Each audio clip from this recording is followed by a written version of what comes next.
Bonjour à tous, bienvenue. Je suis Audrey Saget, cofondatrice de la société Infusio. Nous sommes une entreprise qui accompagne l'amplification des organisations vers l'impact positif. Alors, si vous vous posez déjà la question de ce que c'est que l'amplification, c'est probablement parce que vous êtes ici ce matin. On va vous éclairer sur cette notion, ces principes. C'est mon associé Yael Guillon qui va le faire dans quelques minutes pour vous déjà vous emporter, vous engager dans la compréhension de ce que c'est que l'amplification.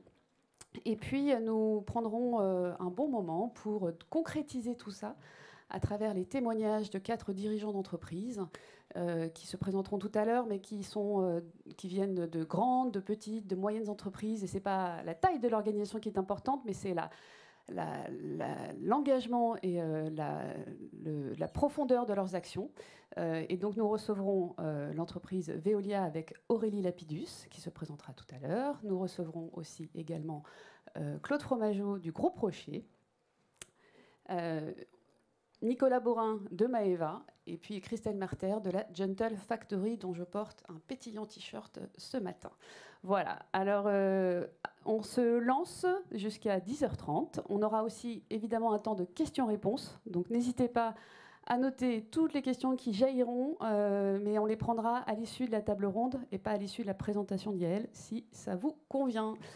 Voilà Yael, à vous les studios. Super. Merci beaucoup.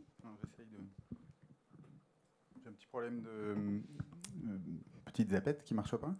Je vous remercie à tous d'être présents et d'avoir pris le temps de venir découvrir ce que c'est l'amplification ce matin. Donc, je suis Yael Guillon, je suis un des cofondateurs, comme le disait Audrey, d'Infusio. Et depuis 15 ans, nous travaillons avec les organisations de tout type et de toute taille à les engager et à les accompagner vers un impact plus grand sur le monde. Et j'ai moi personnellement une focale un peu plus centrée sur l'expérimentation et la R&D, l'expérimentation de pratiques innovantes. Et ce que je vais vous partager ce matin, c'est un peu le résultat de 10 ans de recherche-action au service d'impact positif. Et donc on va vous partager ce qui va permettre de rendre plus lisible et plus actionnable les stratégies de transformation des organisations au service du monde. C'est ça que nous appelons la stratégie d'amplification. Et j'espère en tout cas que ça va vous permettre peut-être d'avoir des idées et des pistes pour vous aider dans votre transformation, pour vous aider dans vos enjeux au service de l'amélioration du monde. Parce qu'en fait, il faut quand même... ça ne marche pas, si ça y est. Il faut quand même convenir que ça urge. Ça fait, en fait, il a fallu moins de 300 ans pour que l'humanité mette profondément en péril l'équilibre du vivant sur la planète et par la même occasion sa propre survie. Et en fait, si on creuse un petit peu, on se rend compte que c'est pas la présence de l'homme sur Terre qui a généré ces dérèglements climatiques, mais c'est bien son système économique dominant, c'est-à-dire le capitalisme. En effet, qu'est-ce qu'il a fait? Il a permis, sur les 300 dernières années, un accroissement considérable de moyens financiers par le développement du capital, qui s'est allié à la capacité à avoir une explosion des capacités mécaniques via l'utilisation des énergies fossiles. Ça a généré deux choses, cette association du capital et de l'énergie, à la fois une incroyable prospérité pour l'humanité, mais également des impacts délétères sur le climat, qui en plus ont été amplifiés ces 50 dernières années par la dérive ultra-financière et la mondialisation qu'on connaît. Donc ce capitalisme est bien à la source des dérèglements, à tel point que certains chercheurs ne parlent plus d'anthropocène, mais carrément de capitalocène, pour décrire la situation actuelle. Alors qu'est-ce qu'on fait? Puisqu'on a trouvé le coupable, est-ce qu'il faut supprimer, éradiquer, mettre fin à l'existence du capitalisme pour résoudre la crise climatique, pour sauver l'humanité? Est-ce qu'on fait face à un avenir qui est uniquement autour de la décroissance et de l'effondrement? Est-ce que c'est ça les perspectives qu'on a devant nous? En fait, ce qu'on pense, c'est que le capitalisme, c'est avant tout un modèle qui est particulièrement puissant par sa capacité d'innovation et de rupture, qui a généré beaucoup d'impacts positifs aussi pour l'humanité assez extraordinaires. On peut parler évidemment de l'allongement de la durée de vie, de la santé, de l'alimentation, du confort, des progrès sociaux, et j'en passe évidemment. Donc on est passé, grâce à ce système économique, d'une situation de rareté à une situation d'abondance en quelques centaines d'années. C'est cette puissance, c'est cette capacité à impacter globalement et rapidement qui, pour moi, est une source d'espoir pour réduire l'emballement climatique qu'on vit en ce moment. Et c'est pourquoi on considère que le capitalisme, qui est potentiellement le problème, est aussi la source des solutions via sa puissance et son efficacité transformative. Donc l'amplification, c'est une approche lucide qui vient...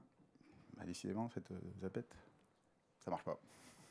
Qui vient s'appuyer sur les points forts du capitalisme, sa puissance, pour en dépasser ses limites, bien évidemment, sous peine de se retrouver à continuer à faire la même chose.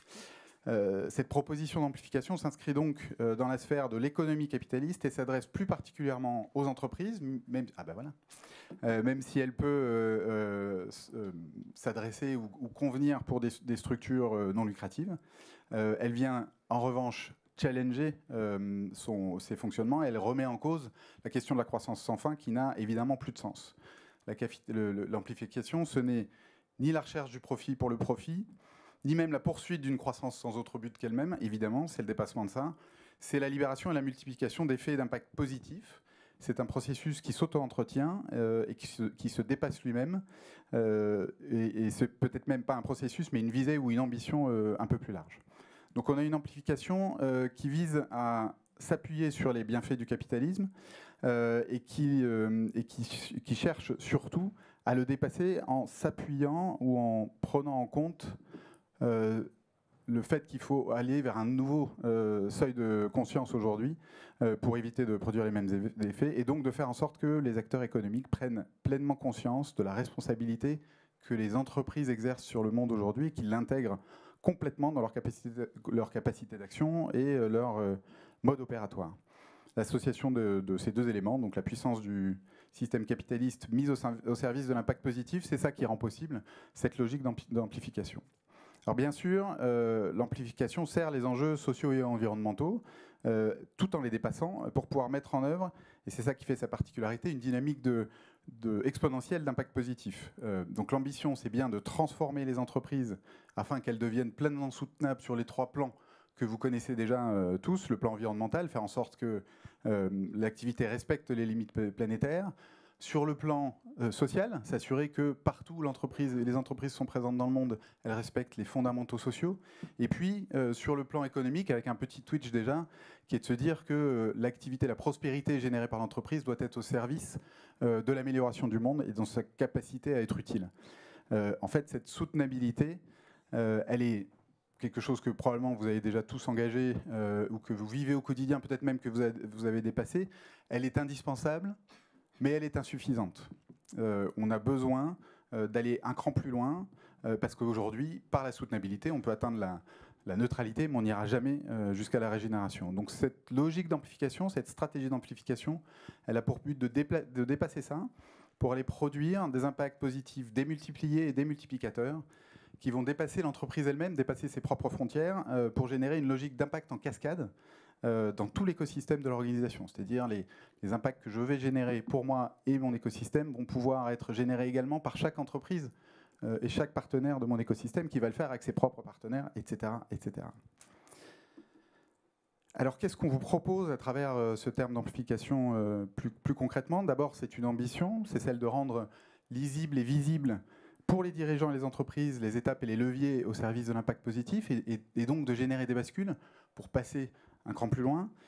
C'est aussi un cadre via une échelle de maturité qui est tant individuelle qu'organisationnelle et qui donne les repères nécessaires pour se situer et poursuivre sa transformation dans le temps. Et puis c'est aussi une logique de flux, c'est-à-dire une interaction entre des leviers stratégiques qui vont permettre de se mettre au service de l'action et de la transformation et donc d'agir dans la durée, dans la continuité, sans se perdre. Évidemment, l'amplification est un chemin qui va nécessiter de d'abord franchir des seuils de conscience. C'est comme ça qu'on va sortir de la logique du capitalocène. Et donc je vais prendre un temps pour vous les présenter et je vous invite à regarder, à essayer d'identifier à quel seuil se situe aujourd'hui votre organisation et de regarder aussi où est-ce que vous aspirez personnellement à être dans le futur. Donc le premier niveau pour rentrer dans cette logique de transformation vers l'impact positif, c'est évidemment de sortir de la zone du capitalocène, de sortir d'une logique du profit pour le profit. Et la première étape, c'est bien entendu l'étape de l'entreprise responsable. Donc là, je vous apprends pas grand-chose. Simplement, l'entreprise responsable, qu'est-ce qui est intéressant dans cette proposition, c'est qu'elle va prendre conscience que la RSE doit rentrer au cœur de sa stratégie, elle va prendre conscience qu'elle ne peut plus être juste sur une logique purement financière. C'est au niveau des dirigeantes et des dirigeants que ça se passe, c'est à eux de décider que la finalité de leur organisation ne se limite plus à la génération de profits et à la délivrance de dividendes. C'est donc une première marche, mais en même temps une vraie rupture. On ne change pas intrinsèquement le business model d'une organisation quand on met la RSE au cœur, mais on change un petit peu la nature de l'entreprise elle-même, sa philosophie et son ambition. Dans ce seuil, ce que font les entreprises, généralement, c'est de mettre en place des pratiques environnementales et sociales visibles et qui sont plutôt tournées vers l'interne, comme des bâtiments éco-responsables, de l'attention aux salariés, de façon sincère, pas juste pour augmenter la productivité, évidemment, des politiques d'achat ou de déplacement éco-responsables, etc., etc. Donc on est vraiment dans une logique sur l'entreprise responsable qui cherche à limiter son empreinte environnementale et sociale. On est bien dans la limitation, on n'est pas encore dans la capacité à produire de la régénération et de l'impact positif. C'est pour ça qu'on vous invite à regarder et observer ce que pourrait être de passer au seuil suivant, qui est le seuil de ce qu'on appelle, nous, l'entreprise contributive. Ce seuil, c'est l'amplification du précédent et en même temps son dépassement. C'est la prise de conscience que l'entreprise doit changer son rapport à la performance et inclure les capitaux humains et naturels, en plus du capital financier, dans sa réflexion sur son mode de fonctionnement et ses objectifs. Ainsi, au niveau de l'entreprise contributive, on découvre que le profit n'est plus la quête, mais uniquement la conséquence des activités et des actions de l'entreprise qui, elle, va chercher à modifier son organisation, sa gouvernance et son business model pour réduire fortement ses impacts négatifs. C'est un seuil où l'entreprise va redéfinir réellement sa culture, donc c'est vraiment un seuil de bascule culturelle. Elle va y développer une raison d'être, elle va mettre en place une ambition sociétale, elle va mettre en place des logiques de mesures très précises, qui ne sont pas des mesures pour faire joli ou pour publier des choses, mais des mesures avec des contraintes qu'elle va s'auto-imposer de manière à progresser en permanence, continuellement. C'est au niveau de ce seuil qu'on trouve les sociétés à mission, les Bicorp, les sociétés labellisées Lucie et tous les autres labels qui cherchent à améliorer les pratiques en continu en dehors des réglementations officielles. Mais évidemment, ce seuil, de notre point de vue, n'est pas encore suffisant, puisqu'une entreprise contributive, elle va viser la neutralité, c'est-à-dire ne plus polluer, ne plus exploiter. En revanche, souvent, ce qu'on voit dans ces structures-là, c'est qu'elles mettent en place des fondations dans lesquelles elles envoient des fonds qui leur permettent de dépasser cette logique de neutralité en l'externalisant. En fait, en faisant ça, elles ne s'autorisent pas à transformer leur business model et à changer la nature de leur rapport avec le reste de l'organisation, du monde. Donc on a besoin d'aller un cran plus loin, et c'est ce qu'on appelle le seuil de l'entreprise amplifiante. C'est l'endroit où, là aussi, on est dans l'amplification du précédent et son dépassement. C'est l'endroit où l'entreprise prend conscience qu'elle ne peut plus raisonner en vase clos, qu'elle ne peut plus être uniquement sur ses propres performances, sa propre performance. Elle doit, si elle souhaite produire un impact positif, elle doit nécessairement inclure ses parties prenantes et raisonner dans une logique écosystémique. Et c'est ça qui fait la grande différence. C'est vraiment un changement de paradigme, et c'est à ce niveau-là qu'une organisation va être en capacité à abandonner sa logique de croissance. On est bien dans un changement de vision et de regard sur le monde économique, abandonner sa capacité de croissance ou sa volonté de croissance, et même fermer ou arrêter des productions, des activités, des produits, des services, tout simplement parce qu'elle considère qu'elle ne peut pas modifier suffisamment son activité pour en passer dans une logique régénératrice. Donc on est bien dans un champ qui est complètement différent du mode de fonctionnement qu'on vit aujourd'hui de façon majoritaire. Une entreprise amplifiante ne va pas compenser, elle va réellement chercher à produire un net positif sur le monde. Donc c'est un chemin qui est long, vous l'imaginez bien, qui n'est pas si simple. Passer chacun des seuils prend du temps, et pour passer ces seuils, on a besoin de points de repère pour pouvoir savoir où on se situe et pour pouvoir conserver et garder cette dynamique globale. Et donc avec ça, on utilise et on a découvert qu'on avait des leviers stratégiques qui sont essentiels et qui sont ceux qui permettent par leur interaction de passer chacun des niveaux tranquillement. Alors ces trois niveaux sont interconnectés et indispensables, mais ils n'ont pas de priorité, c'est-à-dire qu'il n'y a pas de hiérarchie ou de sens à donner, pas comme les différents niveaux de conscience. Les trois sont tellement connectés que les actions qu'on va mettre, qui vont se passer à un endroit, vont avoir un impact sur les deux autres. Et donc le sujet, c'est de commencer par le pilier qui vous semble le plus utile, le plus accessible, ou l'endroit où il y a le plus de choses brûlantes aujourd'hui dans votre organisation. Le premier levier que je vais vous présenter, c'est celui de la culture managériale. Il a pour objectif de passer d'un management classique hiérarchique, qui est quand même assez répandu, à une logique de leadership conscient à tous les niveaux de l'entreprise. Alors pourquoi un leadership conscient ? Tout simplement parce qu'il est important de passer, pour pouvoir passer ces seuils, de passer dans une organisation et dans une culture qui se veut pleinement décentralisée et qui met l'autonomie et la confiance au cœur de l'activité. C'est parce qu'on est un leader conscient qu'on est en capacité à pouvoir agir et décider au plus proche du terrain quand c'est le moment, sans avoir besoin d'attendre une validation et de subir les principes de fonctionnement, de contrôle du management tayloriste encore dominant aujourd'hui. Le second levier, c'est celui de la gouvernance ouverte, qui a pour objectif de distribuer le pouvoir dans un fonctionnement qui sera plus organique, plutôt que vertical et centralisé, tel qu'on peut le connaître dans certaines organisations. L'intérêt de la gouvernance ouverte, c'est de pouvoir distribuer le pouvoir et donc de rendre possible des impacts assez puissants de façon très locale et très spécifique, collaborateur par collaborateur. Donc c'est assez intéressant de ce point de vue-là.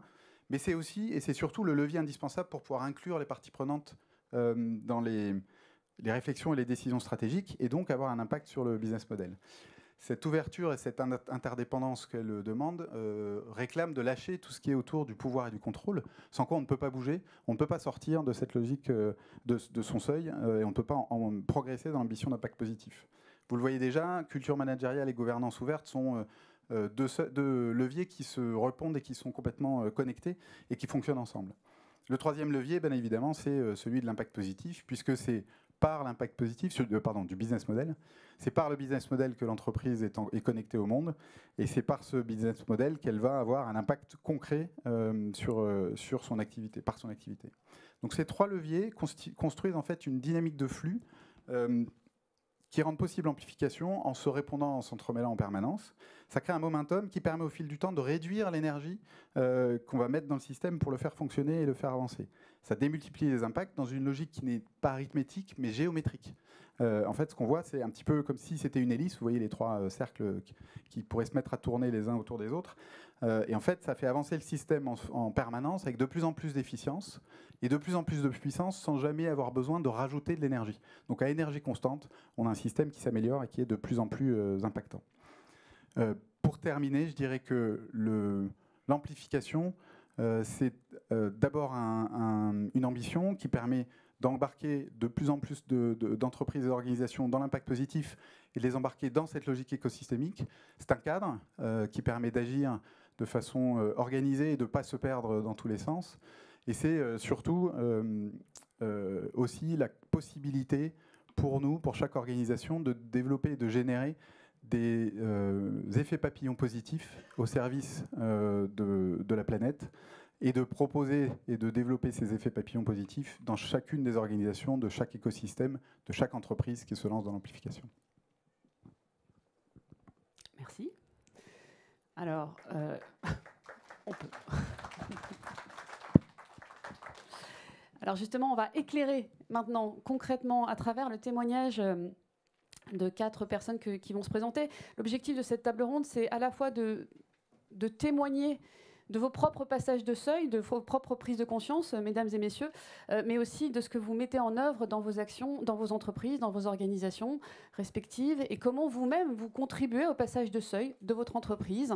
Et comme le montrait Yael sur le schéma, les seuils, il faut forcément passer un premier seuil pour atteindre le deuxième, puis le troisième. Donc tous les stades sont bons, tous les seuils sont bons à franchir. Je vais vous proposer de faire un tour de présentation formel cette fois-ci. Je vais commencer par le sens des aiguilles du montre et du coup par toi, Christelle. Est-ce que tu peux nous dire qui tu es et la Gentle Factory en quelques faits marquants, en sachant que toutes ces entreprises ont une mission et ou une raison d'être. Donc c'est peut-être déjà un premier signal. Bonjour à tous, je m'appelle Christelle Merter, je suis la fondatrice de la Gentle Factory. On est né en 2013. J'ai l'habitude de dire qu'on est bien plus qu'une marque de mode. On est là avec une raison d'être qui est de réparer la planète. Et du coup, pour rebondir sur nos étapes, on en est à la 3e écriture de notre raison d'être. Et on en est arrivé là après une maturation longue et fructueuse. On a commencé par juste vouloir offrir à tous la possibilité d'agir responsable au travers de leur dressing. Donc effectivement, il y a un gap entre ça et aujourd'hui réparer la planète. En quelques chiffres, on est 14 collaborateurs, on a 135 concept stores qui aujourd'hui sont des véritables partenaires distributeurs qui nous distribuent un peu partout en France. On a produit 100 000 pièces de vêtements sur l'année dernière. Voilà, et on produit 4 tonnes de déchets de coton par an et pour lequel on adresse du coup des objectifs de recyclage importants pour éviter de polluer. Voilà. Parfait, merci Christelle. Claude, on va continuer dans l'ordre. Écoutez, merci. Voilà, le groupe Rocher, c'est un groupe qui fait à la fois de la cosmétique avec Yves Rocher que vous connaissez peut-être, Petit Bateau dans le textile, Stanome pour les produits d'entretien de la maison, une dizaine de marques, Arbonne aux États-Unis aussi. Et on est 16 000 personnes et en fait on travaille comme un métier à tisser. On essaie d'avoir une navette permanente entre le territoire d'origine qui est en Bretagne, un petit village qui était très pauvre il y a 60 ans et qui est devenu pas mal aujourd'hui. Je vous invite à venir visiter. Donc cet ancrage, cette espèce de ressourcement sur un territoire avec pas mal d'acteurs et un déploiement international. Donc énormément de difficultés en fait à faire bouger une organisation comme ça. Peut-être des questions qu'on pourra aborder entre l'articulation entre groupe et marque, c'est pas du tout simple. Et évidemment la conscience, parce qu'en fait on va parler de ça, la conscience de cette nécessité des changements de modèle d'affaires qui est vertigineuse, parce que un point qui est important, on est quand même en lien, puisqu'on est en B2C un peu comme vous, avec les consommatrices, donc on a un lien complexe dans ces dimensions-là de perception et d'agir des consommatrices et des consommateurs dans le monde. Voilà. Merci Claude. Nicolas Borin. Yes, bonjour à tous. Donc moi je suis Nicolas Borin, je suis le directeur général de Maeva. Maeva, c'est une filiale du groupe Pierre et Vacances Center Parcs. On a un modèle un peu particulier au sein de l'environnement Pierre et Vacances Center Parcs puisqu'on se définit comme une entreprise plateforme française dédiée aux acteurs de la location, aux acteurs professionnels et particuliers de la location de vacances en France. Et on s'est donné, quand on s'est créé en 2014, une mission, celle de faire vivre des vacances tout sourire. Le sourire, concrètement, c'est des sourires demain à la montagne, des sourires demain à la mer. Et c'est également une volonté de ne pas empêcher le sourire des générations futures. Je pense que je vais revenir un peu sur cette notion de sourire tout à l'heure. Concrètement, ce qu'on fait, on sélectionne des vacances dans lesquelles il fait des locations de vacances dans lesquelles il fait bon passer des vacances. Et on travaille beaucoup avec notre écosystème de partenaires pour leur proposer des solutions facilitatrices qui vont leur permettre de se consacrer à l'essentiel, le sourire de leurs vacanciers. Merci Nicolas. Aurélie, on enchaîne. Bonjour à tous. Donc, je suis Aurélie Lapidus, je suis la directrice régionale de Veolia pour les Hauts-de-France, pour l'activité recyclage et valorisation des déchets. Alors Veolia, née en 1853, une entreprise plus que centenaire, qui est le leader mondial dans la gestion de l'eau, des déchets, de l'énergie, présente sur 5 continents, une entreprise du CAC 40, mais aussi et surtout une entreprise très locale dans les territoires, partout, dont les activités ne sont pas délocalisables. Et par exemple, pour mon activité dans les Hauts-de-France, c'est 1900 collaborateurs, donc 85% d'ouvriers. Et puis on a des clients publics et privés, 5000 entreprises, petites comme grandes, des collectivités. Et concrètement, on collecte, on recycle et on valorise les déchets des entreprises et des ménages. Notre mission, c'est la transformation écologique. Ça paraît simple comme ça, mais derrière, il y a une raison d'être qu'on a commencé à travailler début 2018 et qui est plus qu'un slogan, un texte très engageant sur lequel peut-être on reviendra. Mais justement, Aurélie, on va commencer par toi. On s'est parlé en préparation de cette table ronde de quelque chose qui vous anime très fortement chez Veolia et qui s'appelle la performance plurielle, qui est finalement votre façon à vous d'engager le chemin vers l'amplification. Est-ce que tu peux nous expliquer ce que c'est que la performance plurielle et en quoi, d'après toi et d'après l'ensemble des collaborateurs chez Veolia, elle est un levier profond de transformation ? Oui, alors la performance plurielle, je vois que vous l'affichez, c'était pour nous une manière de manifester le rôle de l'entreprise multiple et de donner de la chair à cette ambition de transformation écologique et de ressourcer le monde finalement. Très souvent, la RSE, la responsabilité sociale et environnementale des entreprises, c'est un peu une cerise sur le gâteau ou ce qu'on fait à côté. Pour nous, c'est au cœur de notre mission, c'est au cœur de notre business model. Et donc, aller au-delà de la RSE, c'est aller vers la performance plurielle.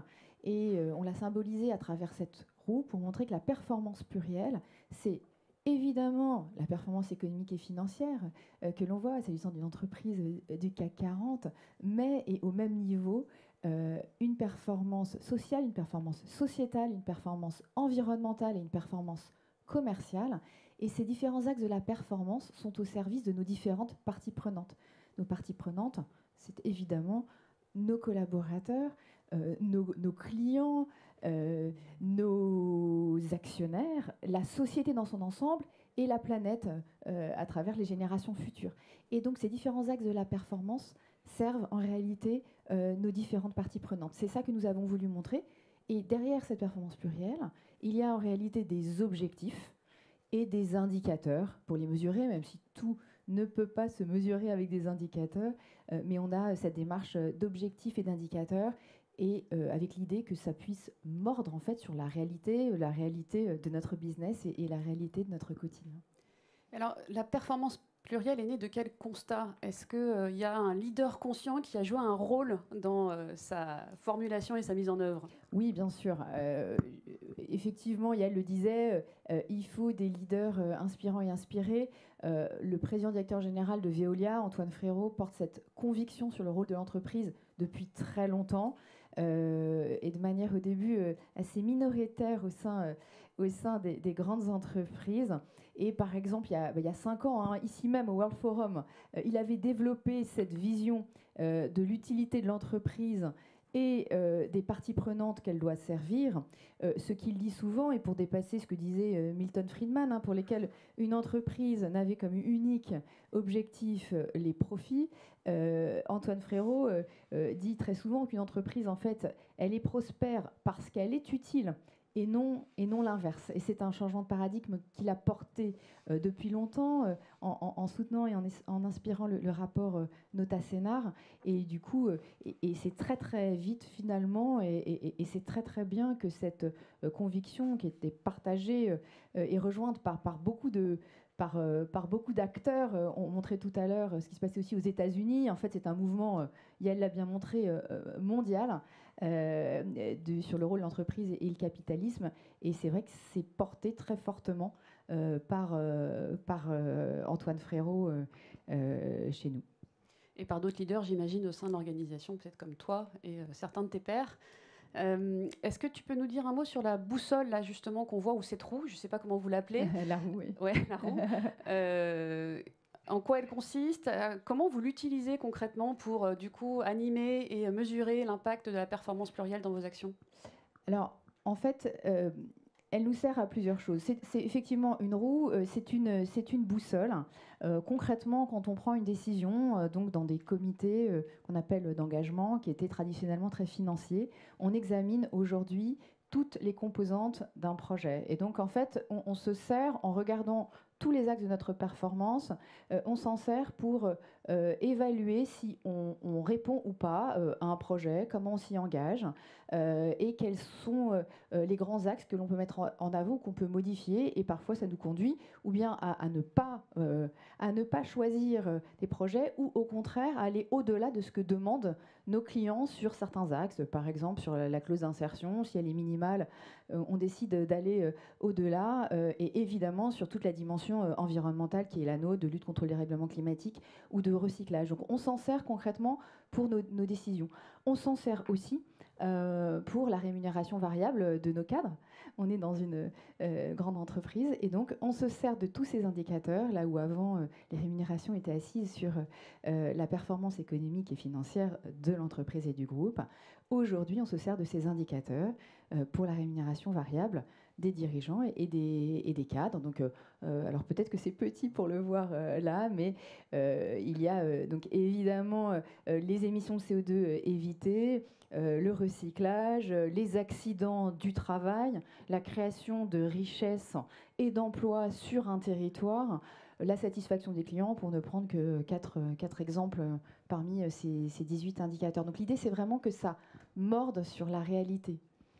C'est vous qui l'avez créé, cette roue. Du coup, vous avez mis les 17 ODD en cadre de référence commun. C'est une création maison ou c'est un outil qui existait déjà? Non, c'est une création maison sur laquelle on a pris beaucoup de temps. En fait, on a pris toute l'année 2018 pour non seulement élaborer le texte de la raison d'être de Veolia, donc un peu avant la loi Pacte, de manière collective avec différents cercles de parties prenantes, et pour donner chair à cette raison d'être, nous avons exprimé à travers cette performance plurielle. Et donc là aussi, ça a été élaboré de manière collective pendant tout 18 mois quasiment. Hein.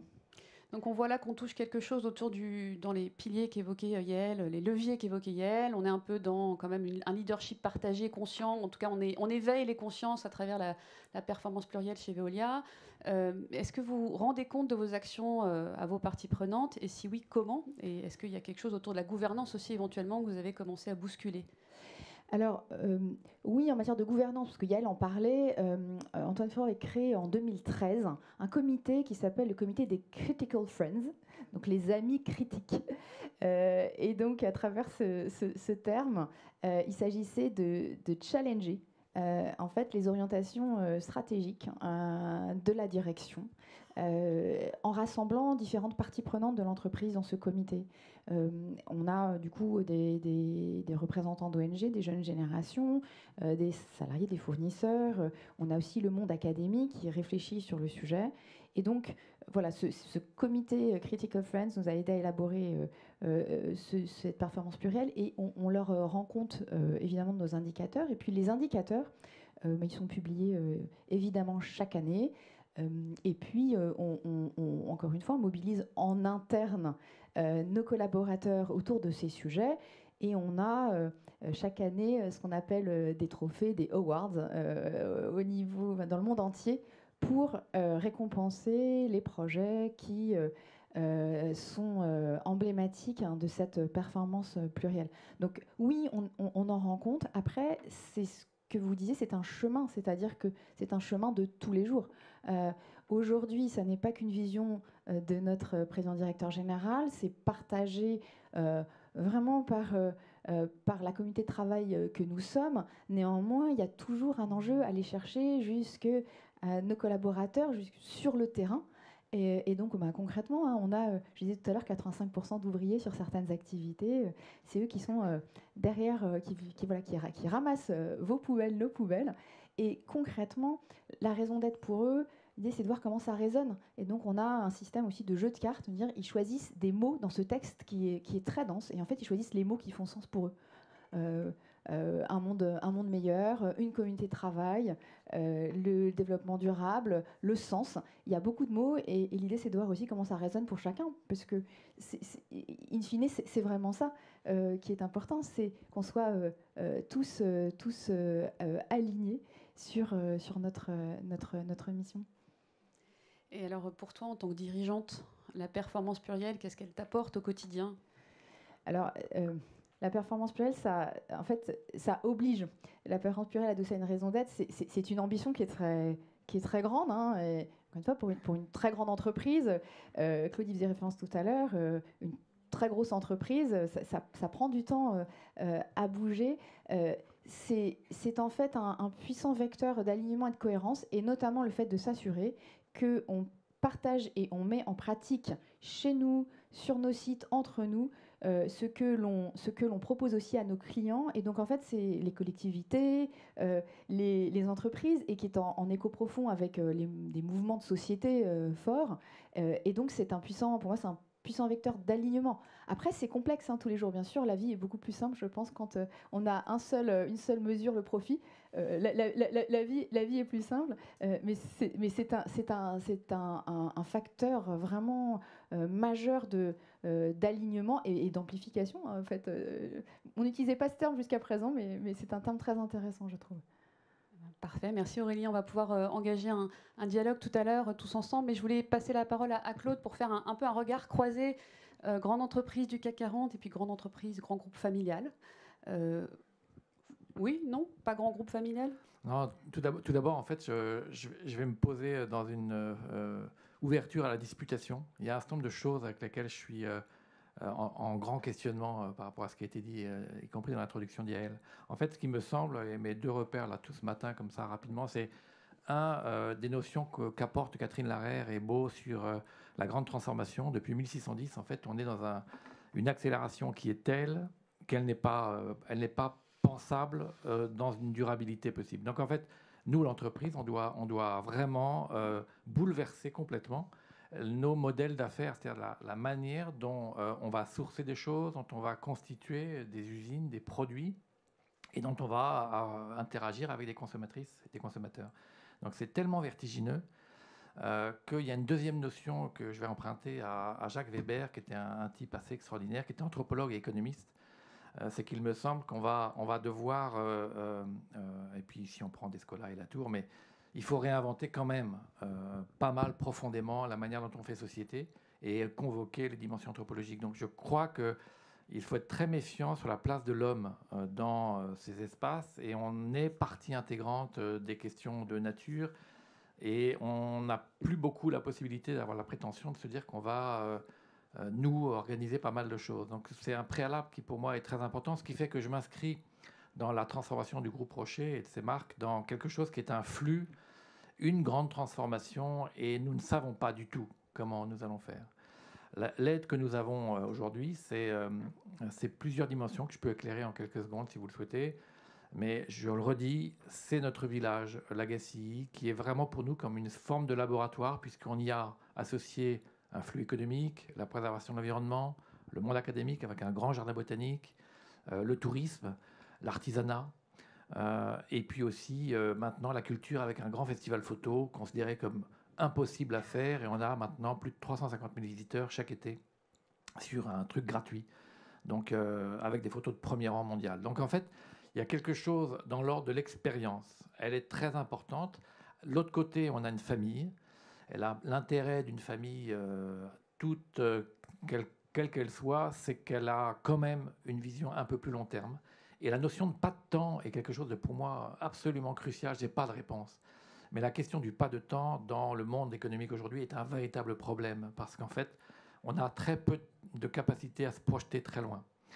Mais la famille, ça permet d'avoir des décisions rapides. On a pu devenir la première société à mission en France de grande taille en quelques semaines, parce qu'on a été debout dans une pièce à dire on va être capable de travailler ces grandes questions-là, et je pourrais y revenir si vous le souhaitez. Donc en fait, la dimension familiale permet des sprints et puis aussi des réflexions sur le long terme, donc des temporalités différentes entre le court et le long terme. Et puis bien sûr, d'être société à mission, ça nous permet de transformer les formes de gouvernance, on pourrait y revenir aussi si vous le souhaitez, mais avec aussi, un peu comme vous l'avez évoqué, la question de mettre en conscience tout le monde. Finalement, nos élites sont très peu formées aux sciences de la complexité d'Edgar Morin, comprennent assez peu de choses aux sciences du monde de la Terre et de la vie. On a un véritable problème. C'est vrai pour les cadres, c'est vrai pour tout le monde. Donc nous, je vais évoquer deux dimensions. Un, on ne peut jamais s'appuyer que sur les COMEX. Ils sont très loin des choses. Donc, appuyons-nous sur un sarclage du sol auprès des collaborateurs. On a lancé, en fait, depuis 30 ans, 40 ans, mais on l'a formalisé avec ce nom-là il y a à peu près 8 ans, We Are Change, c'est-à-dire une espèce d'embarquement, on n'est pas les seules entreprises à faire ça, mais un embarquement de tous les collaborateurs à cette question-là. Et puis en passant entreprise à mission, société à mission pour être exact, on a aussi maintenant des éclairages avec un nature académie, c'est-à-dire qu'on se dit que tout collaborateur ou partenaire de notre groupe, il doit être sensible à la question de ce que c'est que l'océan, ce que c'est que la terre, ce que c'est que la santé personnelle, les pesticides, les trucs comme ça. ce que c'est que la biodiversité, ce que c'est que le lien entre climat et choses comme ça. Donc en fait, on a une nature académique qui démarre par une marche profonde. Je ne sais pas si le Schumacher College, ça dit quelque chose aux jeunes, mais qui démarche profonde, des choses comme ça. Donc en fait, il y a sensibilisation des collaborateurs, évidemment des SMART aussi, des objectifs individuels pour tout le monde liés à l'RSE. Mais c'est vraiment pourquoi je voudrais insister, c'est que si on veut que les produits changent, que les usines changent, que l'approche change, c'est une transformation radicale de notre manière de voir le modèle d'affaires de notre entreprise. Et je terminerai par un point. Hier, j'étais aux assises de la comptabilité. Autant vous dire que je n'étais pas du tout à ma place. Parce qu'en fait, à l'Europe et un peu partout, et l'Europe est un peu en lead, ça peut être un vrai sujet, la performance extra-financière va faire l'objet, et c'est fondamental, de l'embarquement de nos collaborateurs financiers, contrôleurs de gestion et puis comptables. En fait, la comptabilité européenne, la taxonomie est en train d'y travailler, mais c'est vraiment parce qu'on va changer, y compris le regard de ce que les humains réalisent en relation avec les espaces terrestres, etc. Peut-être que le retour en investment va se changer en retour en investissement énergétique et retour énergétique sur l'investissement énergétique. Il y a des choses qu'on va changer et qu'on change déjà, nous, dans les indicateurs. La roue, là, était pas mal, hein, des boussoles, mais les boussoles vont changer pour qu'on regarde pas simplement sous le lampadaire de la finance, du dollar, du yen, voilà, mais qu'on regarde des choses qui sont d'une nature différente. On ne va pas s'arrêter là tout de suite, Claude. Est-ce que tu peux nous éclairer ou nous expliquer justement comment vous avez engagé vos collaborateurs, vos parties prenantes dans cette réflexion autour de la mission? Puisque tu disais, on a décidé de le faire, et puis après, c'est allé très très vite. Quelles ont été vos recettes finalement pour à la fois aller vite et puis engager visiblement tout le monde et toutes les marques? Encore une fois, ça a été un chemin avec une espèce pour une entreprise familiale, elle avait une difficulté à afficher des projections futures. On était assez réticents. Ça, on l'a fait en 2014. Et puis, à un moment donné, on s'est retrouvé avec cette question de la projection 2030. Et en fait, on n'a pas utilisé d'outils.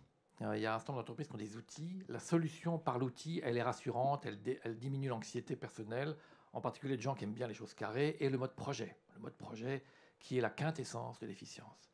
Et donc, on n'a pas du tout fait comme ça. On a pris chaque dirigeant, ils étaient 7 à l'époque, et on les a emmenés au restaurant La Baleine, qui est un tout petit truc au bord du Muséum d'Histoire Naturelle. Et là, on les a fait confronter. On leur a dit, vous n'allez pas vous justifier. Hein.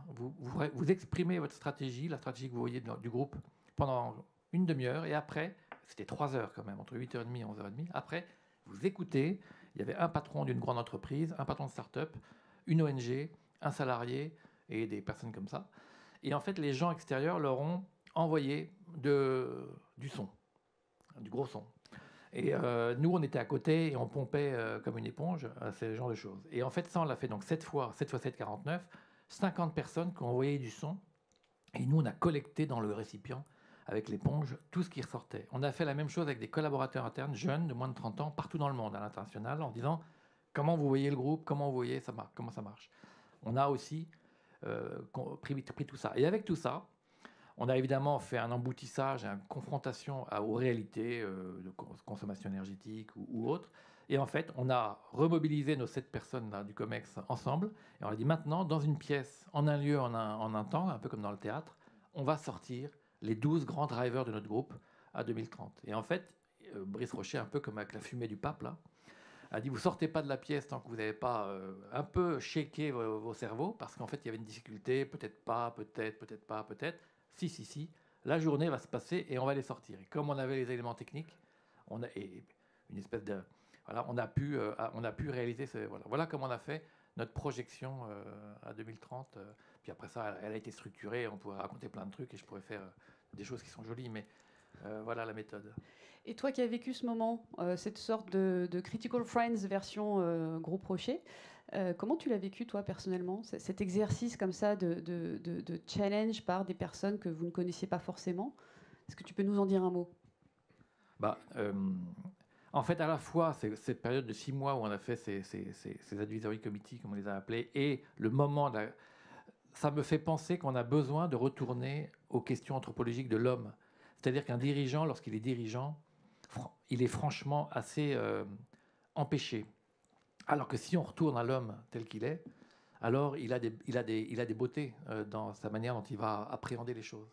Et en fait, on a besoin tous, là où on est, de se retrouver nous-mêmes en partageant nos désirs. Qu'est-ce que je veux vraiment faire? Et c'est ça la raison d'être d'une entreprise. Pourquoi est-ce que les 16 000 collaborateurs, puis maintenant nos partenaires, sont hyper contents? Alors, il y a plein de difficultés par ailleurs. Hein, enfin bon, très contents, voilà. C'est qu'il y a comme un peu, moi, la limaille de fer sur une... On est polarisé dans la même... On a retrouvé une boussole. Et je pense que c'est très important de retourner à des questions qui sortent du capitalisme. C'est pour ça que je suis un tout petit peu... il faut qu'on retrouve des communs, non pas des biens communs, c'est-à-dire des choses qui sont vendables, achetables, non pas des compensations, des choses comme ça, mais quels sont nos communs? En quoi, soit une organisation, soit à l'échelle plus large, un pays, va retrouver son commun du vivre ensemble. Alors ça, je n'ai pas les solutions, j'ouvre que des portes, mais ça me semble absolument fondamental. Dans l'entreprise, le fait de passer sous cette mission, le fait d'avoir aussi un comité mission extérieur avec des gens qui nous challenge, en fait, tout ça, c'est positif parce que ça remet des gens à leur place, remettre des gens tels qu'ils sont, exprimant leurs désirs. Merci. Je crois que si on avait la solution, on ne serait pas en train de se parler ce matin. Mais en tout cas, on a des pistes en tout cas, pour avancer sur le chemin. Et je voulais passer la parole à Christelle pour que toi aussi, tu nous dises finalement à la Gentle. Tu m'as dit il n'y a pas longtemps, on ne fait pas des vêtements. Donc moi, je suis un peu tombée de ma chaise. Et je me dis, mais vous faites quoi alors? Comment tu contribues finalement à régénérer le monde? Finalement, depuis 2014, depuis qu'on existe, je dis qu'on est bien plus qu'une simple marque de mode. Et en fait, là, on s'est vraiment défini comme étant une véritable entreprise plateforme pour connecter un maximum d'acteurs de la mode responsable. Alors, effectivement, c'est du wording. Qu'est-ce que ça veut dire concrètement? En fait, en faisant une rétrospective, depuis le début de notre histoire, on a toujours créé des écosystèmes et on a toujours été ce que j'appelle des tisseurs de liens. On a réuni très très vite tous nos partenaires fabricants, donc aujourd'hui ils sont 30 actifs en France, de nos filateurs en passant par nos tricoteurs, nos tisseurs, nos teinturiers, nos confectionneurs, nos sérigraphes, nos fournisseurs d'accessoires. Et on les a tous mis dans une salle et on leur a appris à se connaître et on leur a appris à travailler ensemble. Et en fait, dans un but très égoïste au démarrage, c'est qu'on était une toute petite équipe. Et du coup, l'idée, c'était de pouvoir gagner du temps et nous, de nous décharger. Et puis finalement, au fil de notre histoire, ça nous a même clairement sauvé la vie parce que, comme ils ont appris à travailler ensemble, ils se sont aussi apportés du business ensemble au moment où nous, on a été un peu plus en difficulté, où on a eu nos baisses de volume. Et puis finalement, quand on a regardé notre business model, alors on est né dans un groupe, on a été incubé dans un grand groupe de retail français du nord de la France, de Roubaix.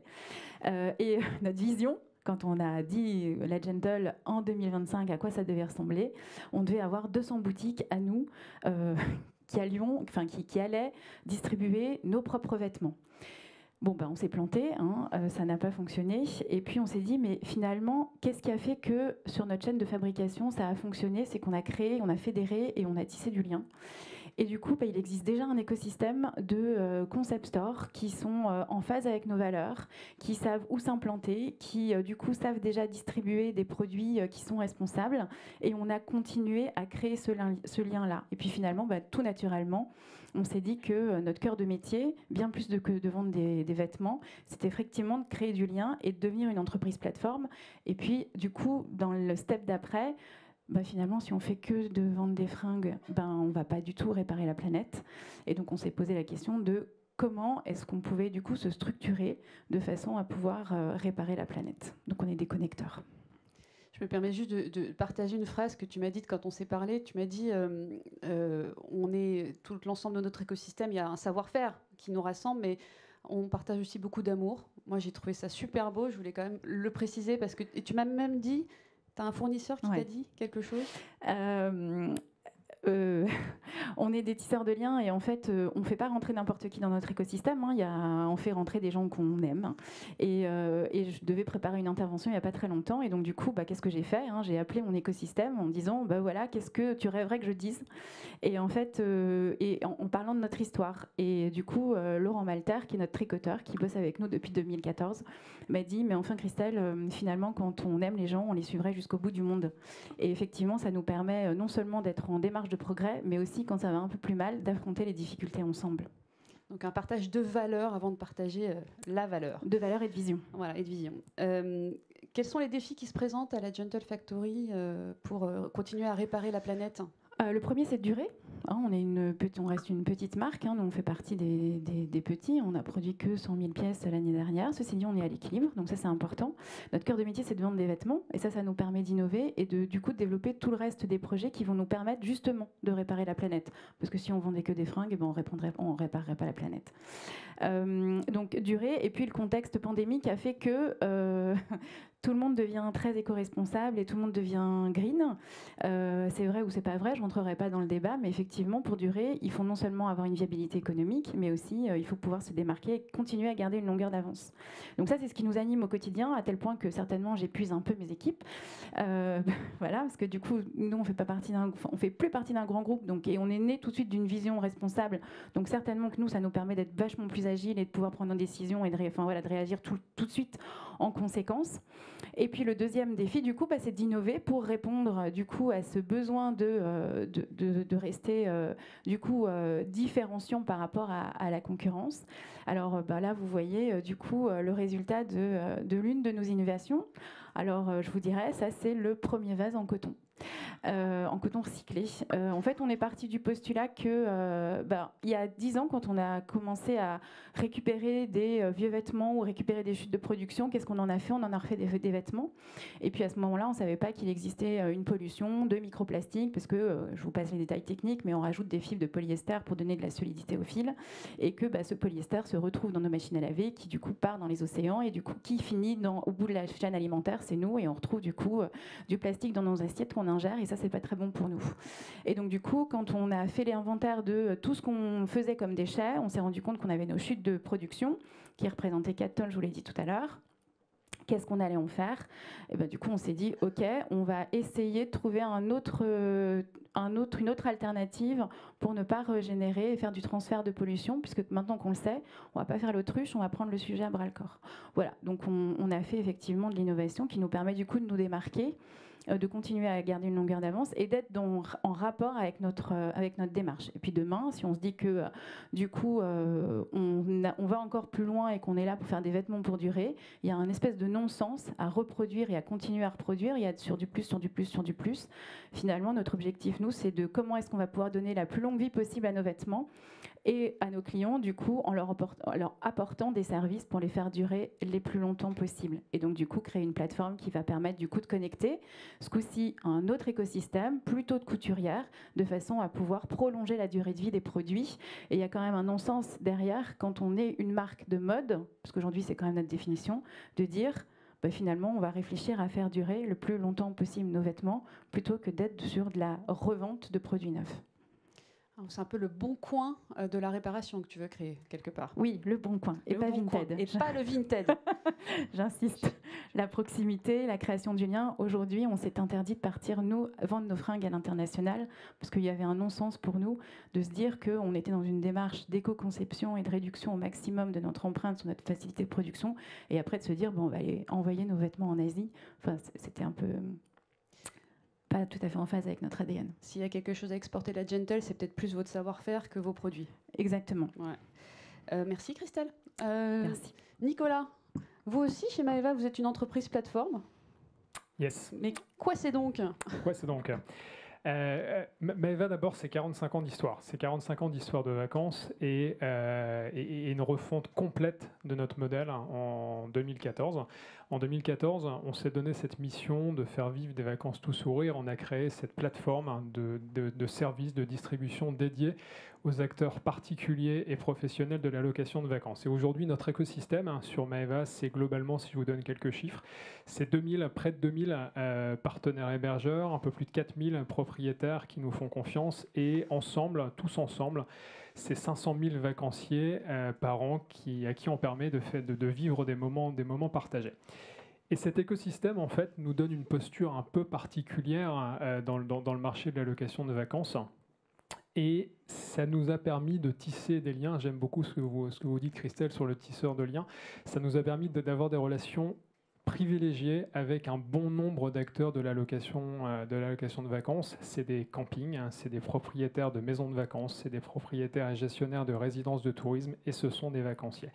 Et on a fait ce choix de nous mettre en mouvement, modestement, pour mettre en mouvement notre écosystème et nos partenaires, avec un constat assez simple en fait. On se dit, on veut faire vivre des vacances tout sourire. Et ça nous paraissait possible, c'était possible de créer des expériences de vacances, de proposer des solutions facilitatrices, des solutions qui permettent de faire vivre des vacances tout sourire aujourd'hui. Et on s'est dit, en fait, rien ne nous empêche, au contraire, de penser des solutions, de développer des initiatives pour penser au sourire des générations futures. Quelques exemples de cette mise en mouvement. On a co-créé, co-conçu des propositions de rénovation pour les propriétaires de maisons de vacances. On a accompagné le secteur de l'hôtellerie de plein air dans des projets de transition écologique. On a créé des concepts de vacances éco-engagés, à l'instar de ce qu'on fait, par exemple, sur la gamme des campings Maeva Respire. Et tout ce que tu nous expliques là, c'est un virage pris récemment par Maeva ? Je vais faire une réponse de Normand, c'est oui et non. Non, c'est pas récent parce que je vous parle depuis tout à l'heure de sourire, je l'ai affiché sur le pull.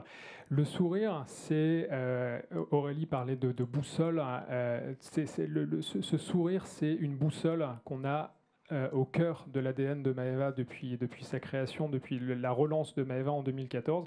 C'est une encre aussi. C'est un élément fondamental de la culture qui est partagé par notre équipe de générateurs de sourire. On est 120, un peu plus de 120 générateurs de sourire mobilisés dans cet engagement de faire vivre des vacances tout sourire. Et ça fait 7 ans, en fait, qu'on a inscrit ce KPI, cet indicateur de succès, le sourire comme un élément de performance extra-financière. Le sourire est un indicateur de tout ce qu'on fait, la mesure du sourire de nos collaborateurs, la mesure du sourire des partenaires qui nous font confiance, la mesure du sourire des vacanciers qui choisissent de passer leurs vacances avec nous. Et c'était jusqu'à présent notre engagement pour la société. Le oui de la réponse du Normand, oui et non, c'est que il s'est passé pas mal de choses ces derniers mois et j'ai la chance de piloter une équipe jeune, une équipe qui a moins de 30 ans, qui sont extrêmement impliqués, engagés et qui nous ont interpellés sur le sens que nous donnions à nos actions. C'est ce qu'ils se sont eux-mêmes baptisé le mouvement des colibris, avec chacun fait son petit geste et son propre engagement chez Maeva. Et après ce petit mouvement, ce grand mouvement des colibris, il y a eu un truc qu'on a tous vécu, c'est la Covid, qui a mis un point d'arrêt à toutes nos activités. Et nous, on l'a pris en fait comme un moment de pause et un moment de réflexion. Et cette période de pause et de réflexion s'est transformée en accélérateur de ce qu'on fait. C'était l'occasion en fait d'échanger avec notre écosystème, avec nos vacanciers, dont les attentes ont été métamorphosées après la crise, métamorphosées puisque ils souhaitent aujourd'hui des vacances qui ont de l'impact, des vacances authentiques, des vacances de proximité, des vacances avec un retour sur le local, et nos partenaires, eux, qui sont avares de solutions pour s'engager et se mettre en mouvement à leur niveau. Et quand on a réécrit la stratégie de Maeva en début d'année dans le cadre de la refonte du plan stratégique du groupe Pierre et Vacances Center Parcs, réinvention 2025, le mot réinvention est extrêmement important dans le cadre de l'affirmation de la raison d'être du groupe, qui est que chacun redécouvre l'essentiel dans un environnement préservé. Ça nous a paru assez naturel de se dire on ne peut pas penser au sourire des vacanciers qui nous font confiance sans penser au sourire des générations futures, ce qu'on a coutume d'appeler chez nous nos enfants et nos petits-enfants. Et c'est comme ça que ce switch s'est fait, que cette métamorphose du modèle de Maeva s'est faite, avec aujourd'hui le fait de nous dire qu'on conçoit Maeva, on conçoit notre rôle comme un outil de transmission, de formation, d'accompagnement, d'outillage de notre écosystème de vacanciers, de notre écosystème de partenaires. Je vous donne quelques exemples de ces outils. Alors, on n'en est encore qu'au début sur Maeva. La prise de conscience, elle est là, elle est forte. On en est au début des solutions qu'on met en place. Avec nos vacanciers, on va les aider à choisir des vacances éco-responsables en critérisant l'intégralité de nos offres. Avec nos partenaires, on va les aider en concevant ces outils d'engagement et d'impact positif. Je terminerai en fait en disant que pour nous, cet engagement et cette prise de conscience, c'est 2 phases. La première des phases, vous le disiez tout à l'heure, c'est d'abord nous former. On va se former, nous, dirigeants, et je pense que c'est la première étape pour prendre conscience et pour commencer à changer. Cette formation, elle est indispensable. Je vais citer Cyril Dion en le paraphrasant sans doute un petit peu, mais qui disait que chacun doit se demander si son travail perpétue ou non le problème. Et c'est la première des choses qu'on fait chez Maeva. On se forme, on se pose des questions et on s'interroge pour savoir si on va dans le bon sens. Et la deuxième étape, c'est de surtout ne pas garder cette formation et cet apprentissage pour nous, mais c'est de participer à la mise en mouvement de notre secteur, de la location de vacances en France, pour apporter à ces partenaires, ces propriétaires qui nous font confiance, tout ce qu'on a pu apprendre et les aider à se mettre en mouvement. Alors le défi, il est un peu fat, hein, le défi il est important, mais c'est un défi qu'on est prêt à relever avec l'équipe, avec nos 120 GS, nos 120 générateurs de sourire, et c'est un défi qui, je terminerai par ça, qui nous donne le sourire. Belle chute. Je vous propose d'avoir un temps d'échange aussi entre nous, et puis s'il y a des questions qui émergent dans la salle, je crois qu'on devait aussi nous en proposer, nous en afficher peut-être. En tout cas, est-ce qu'il y a des réactions de votre part, les uns les autres, pour ceux qui sont sur la table ronde? Toi aussi, Yael, puisque tu as aussi été challengé par Claude. Est-ce que vous voulez compléter, parler et prendre la parole? On ouvre un espace de dialogue avec un bâton de parole qui est le micro. Qui a envie de se lancer? Moi, ce que je trouve intéressant dans ce qu'a proposé Claude, dans ton approche de disputation, c'est qu'effectivement, si on regarde les enjeux, ils sont à 2030, donc c'est l'espace d'un clin d'œil du point de vue du temps géologique.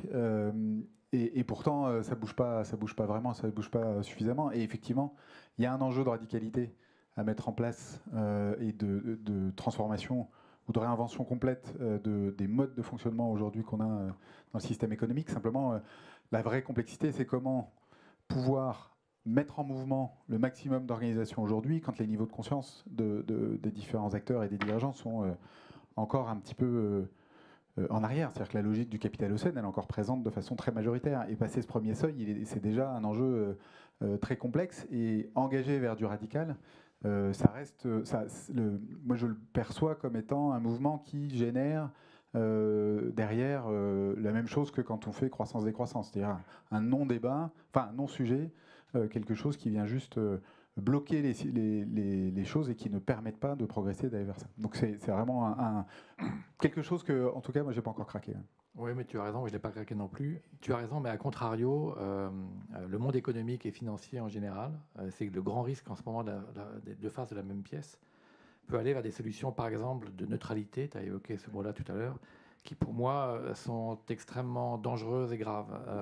Une entreprise, quelle qu'elle soit, y compris la vôtre évidemment, en fait, on impacte le monde. Donc on impacte négativement, c'est-à-dire que quoi qu'on fasse, on consomme de la matière et on a beau rêver, on sera toujours des consommateurs. Donc en fait, l'illusion, par exemple, de la neutralité carbone pour les grandes entreprises aboutit, et il se trouve que je suis assez engagé sur les questions de biodiversité. Je ne vous l'ai pas dit, mais je m'occupe au sein de l'ONU d'une plateforme qui s'appelle Affaires et biodiversité. L'illusion qu'on va pouvoir compenser, par exemple, le carbone est quelque chose de très grave. Moi, je discute beaucoup ces sujets-là. Je pense qu'on va vers une catastrophe de type néocolonial.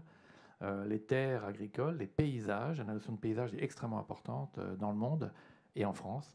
Mais la notion de plantation d'arbres ou de choses comme ça est quelque chose on ne joue pas avec ça quand on est une entreprise qui a un pas de temps et qui n'est pas celui de la nature. Donc, je pense qu'il faut qu'on fasse attention à la manière dont on a des solutions, des réponses économiques telles qu'on peut plein de bonne volonté les poser, alors qu'en fait, il faut réinventer notre manière d'être dans nos paysages, y compris territorial, pour une entreprise de textile. Ça me paraît beaucoup plus puissant, beaucoup plus peut-être exigeant, et en effet, on n'a pas les solutions, donc là, je te rejoins. Mais en tout cas, ça challenge toutes ces notions de neutralité et de zéro quelque chose, qui en fait satisfont toujours les mêmes, mais ne sont pas des vrais transformatifs. Alors, il y a une question c'est beaucoup plus pragmatique.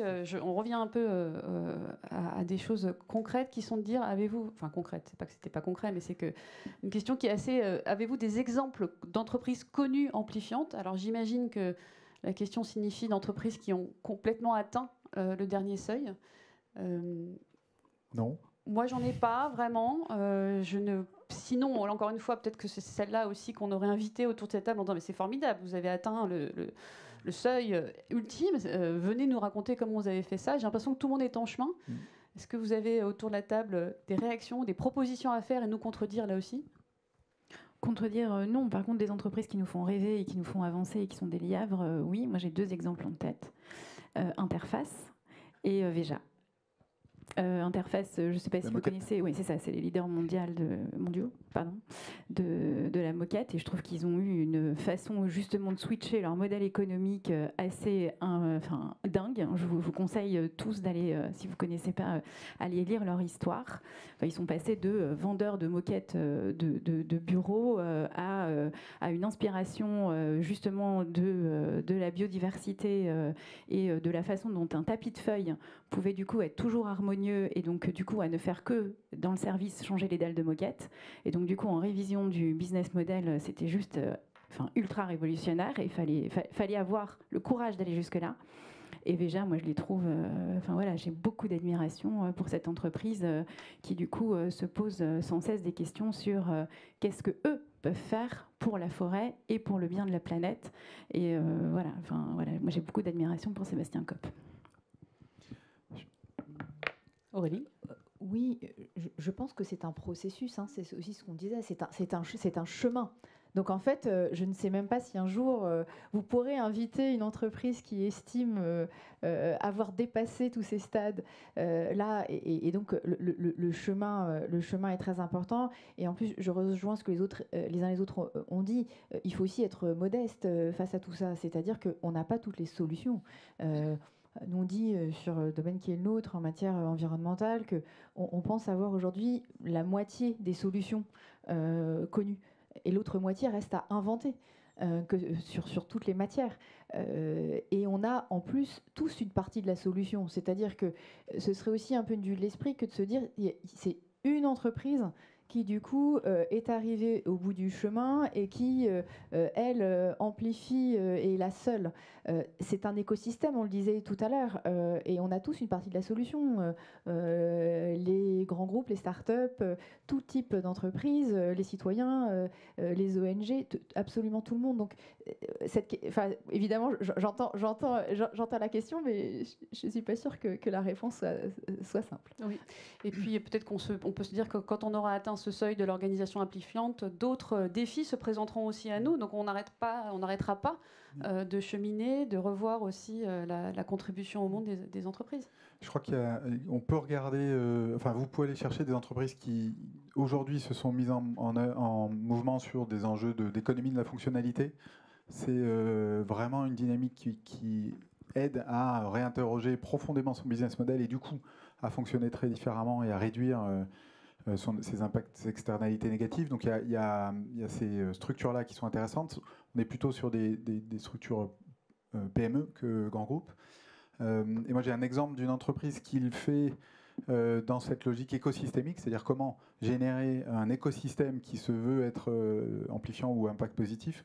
C'est l'entreprise Ulteria, qui est un collectif d'organisations dans Lyon, qui cherche à créer une logique d'économie circulaire autour de d'un ensemble écosystémique assez intéressant. Et ils vont chercher aussi chez leurs concurrents, qui considèrent comme des partenaires, des réponses, des solutions, des propositions, des collaborations pour agir différemment. Donc, dans les structures qui sont en avance, en mouvement et en chemin avancé, je trouve qu'Ulteria, c'est pas mal. Oui. En chemin avancé, pas juste en avance. Nicolas réagit, et puis je vois qu'il y a une main qui se lève dans la salle, on vous passera le micro. Dans toutes les réflexions qu'on a côté Maeva, on a regardé aussi Time for the Planet avec Arthur Aubeuf qui a lancé avec ses cofondateurs dont j'ai oublié le nom, mais qui a lancé cette initiative assez participative de financement de révolution.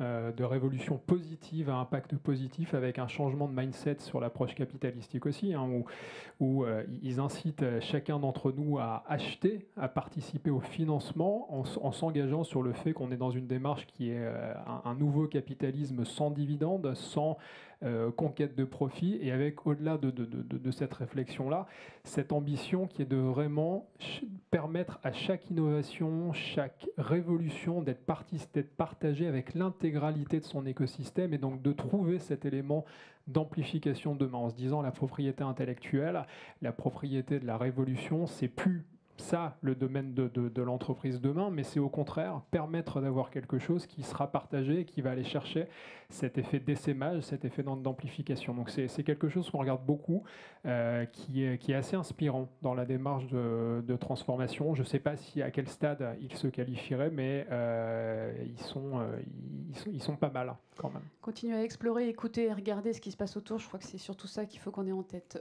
Monsieur, je pense que vous avez une question. On va vous apporter un micro. Merci beaucoup. Bonjour à tous, merci beaucoup. Pierre Arlot, groupe ID Kids.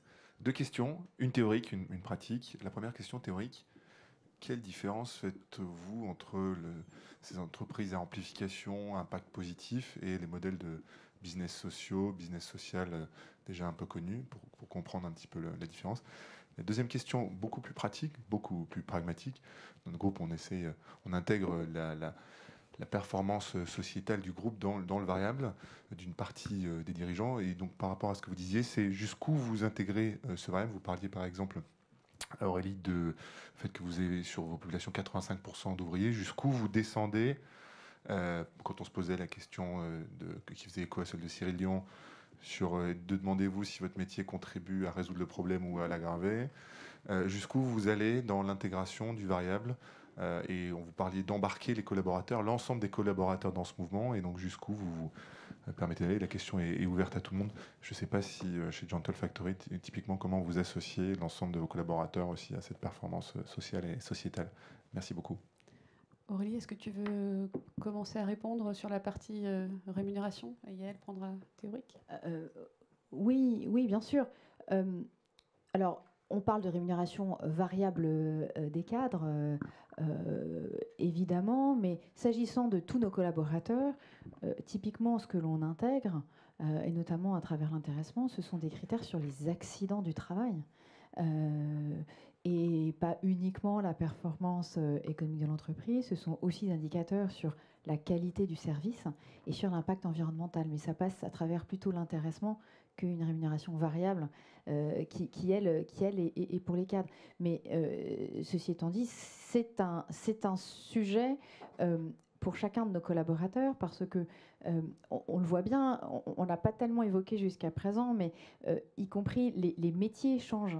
On parlait de changement de business model tout à l'heure, de gouvernance, de culture managériale, mais les métiers changent. En matière environnementale, on passe d'équipiers de collègues, d'éboueurs comme certains l'ont connu quand ils étaient jeunes, à des ambassadeurs du tri. Et donc, ça n'est pas juste une question d'intéressement de rémunération, mais aussi une question de formation et de prise de conscience de l'évolution de tous nos métiers. Donc, on ne l'a pas tellement évoqué jusqu'à présent, mais il y a aussi ce qui se passe pour chacun. Et il y a une... Vas-y, réagis, il y a des questions. On voit des questions.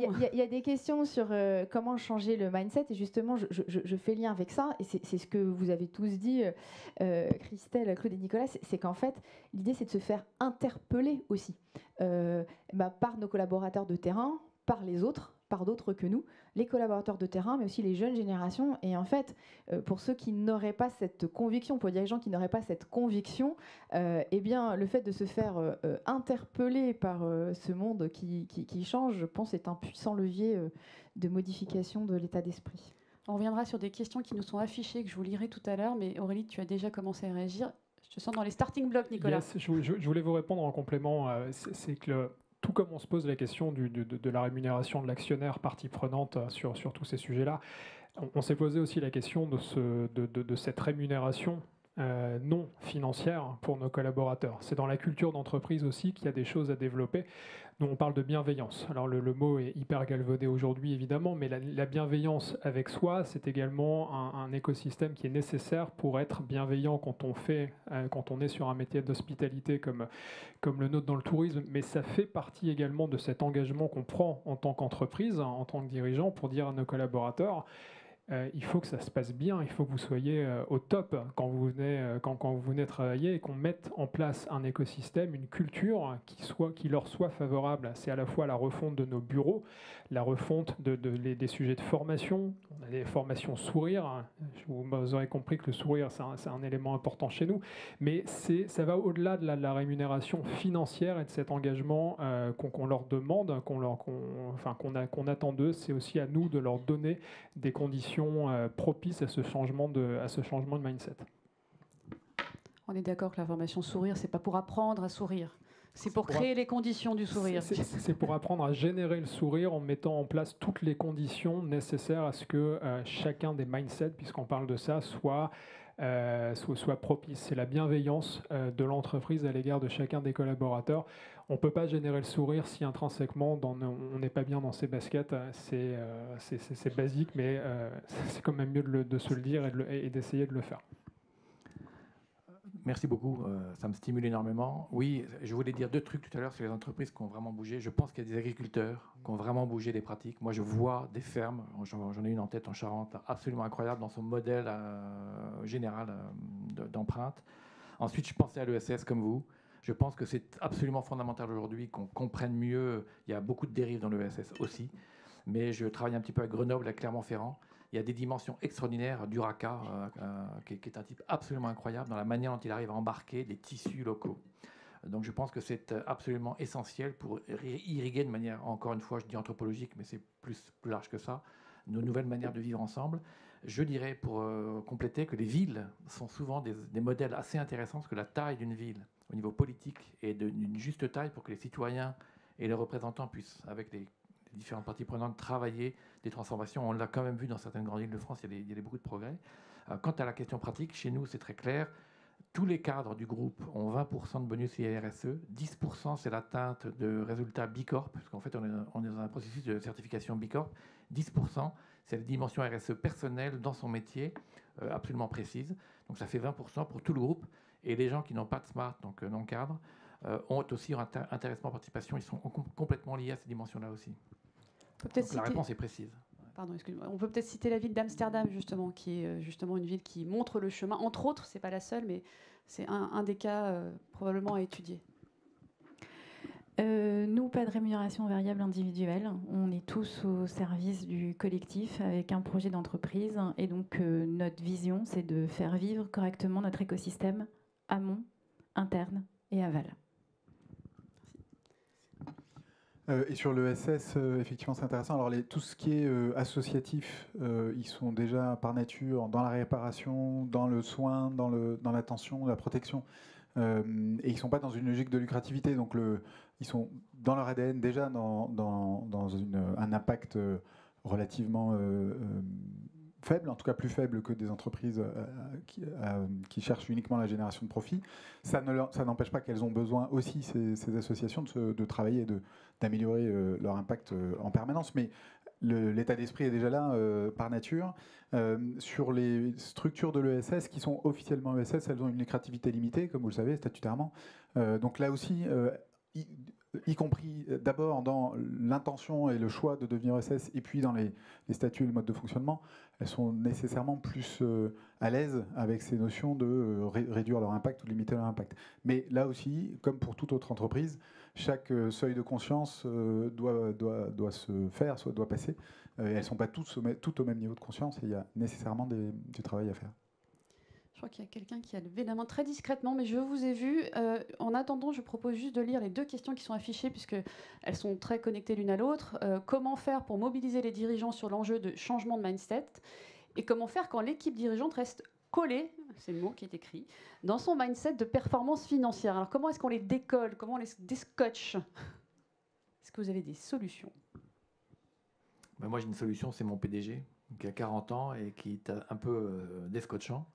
Donc c'est quand même une vraie capacité dans les entreprises familiales. Après ça, je pense qu'on ne peut pas faire l'économie du temps, de la formation. Quand on a parlé de la nature académique tout à l'heure, mais aussi on a aussi en fait, des sensibilisations sur le terrain. Donc on emmène des gens planter des arbres, etc. Donc en fait, on répète en permanence ce type de choses. Et puis il y a, enfin je vais être très pragmatique, très bête, mais il y a les benches. Il y a le fait d'apporter de l'information par des personnes extérieures, ce qui marche quand même finalement pas mal. Donc il y a une acculturation progressive, et puis c'est des gens qui lisent aussi, qui sont dans le monde. Donc petit à petit, il y a des basculements qui sont... Avant, c'était tectonique. Moi, je voyais ça parce que je suis géologue aussi un peu. Donc je voyais ça par plaque tectonique. Aujourd'hui, c'est vraiment... tout le monde est conscient. C'est plutôt le non-savoir et la peur, en fait. C'est à vaincre tout ça qui est très important. Oui, donc le témoignage inspirant entre pairs, entre dirigeants, a souvent un effet de déclic, puisque c'est entre eux qu'ils l'entendent. Donc il y a la parole a une vertu, une valeur probablement assez grande. Monsieur, est-ce que vous avez un micro ? Oui, merci. Voilà. J'aimerais savoir comment vous arrivez à valoriser les efforts que vous faites auprès de vos clients ou quand vous répondez à des appels d'offres.